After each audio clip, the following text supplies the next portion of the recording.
Latvijas vīriešu basketbola izlasē, atšķirībā no līdzinājās gatavošanās Rīgas un Vidzemes Olimpiskajā centrā, šodien bija jādodas uz Jāņa Daliņa stadionu, kur strādāja pie savas fiziskās sagatavotības Viktora Lāča vadībā.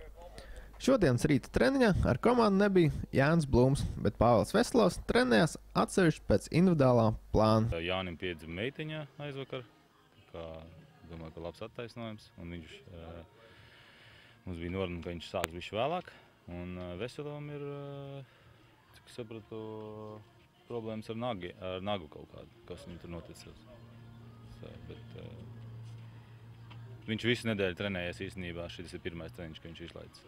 Kā atzina izlases fiziskās sagatavotības treneris, šajā treniņa posmā galvenais uzsvars tiek likts tieši uz kondīcijas uzlabošanu un spēku palielināšanu. Viss kārtībā, mēs sākām no vienkāršiem vingrinājumiem, vienkāršām kustībām, skrējieniem, apjoma bāzes vākšana, un tagad turpinām to darbu iesākt. Ļoti, ļoti labi, tiešām attieksme ir ļoti laba.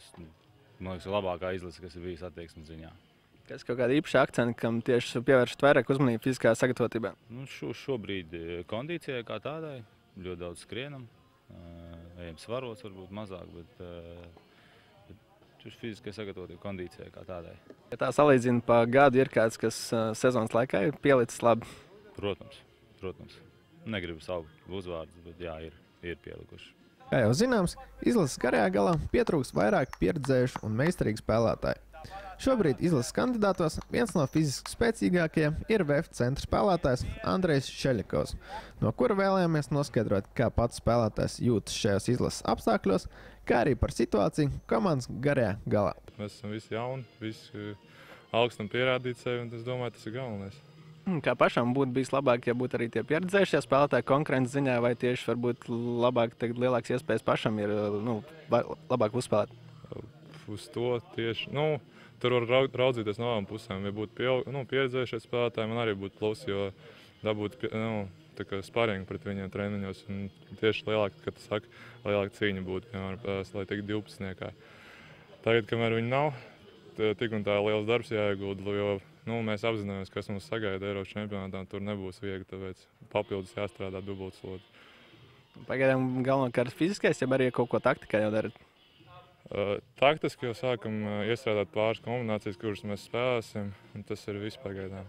Taktikas ziņā pārsvarā vispārējais ir tieši fizisko un tieši aizsardzība. Ja apkārt dzirdams runas, ka šis Latvijas izlases modelis vāji spēlē aizsardzībā un Aināra Bagātska vadībā visu uzmanību tiek koncentrēta uzbrukumam un tālmetieniem, tad pat izlase atzīst, ka tieši agresīva aizsardzība un cīņas spars ir galvenais uzsvars šajā gatavošanās posmā līdz pirmajām draudzības spēlēm. Mēs būsim atklāti uz meistarību un uz kaut kādu tur nesagatavošanos un uz tādām lietām mēs nevienu nevinnēsim.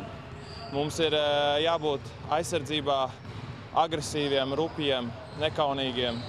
Jāizmanto viss maksimālais, ko mēs varam paņemt no pretiniekiem. Mazākā nenovērtēšana ir jāsod. Tas būs mūsu trumps. Es domāju, noteikti aizsardzība, protams, kā Latvijas basketbolā arī 3 punktu metieniem jāiekrīt kādam, ja? Bet, visā visumā, protams, tā būs ļoti agresīva un cieša aizsardzība, un uz to mēs arī kaut ko varam izdarīt, es domāju, tikai. Ja parasti izlase trenējās 2 reizes dienā, tad šodien bija atslodzes diena. Tika aizvadīts tikai viens treniņš stadionā, pēc kura puiši devās uz spā centru Pirti, lai atpūstos un būtu svaigi nākamajam treniņam.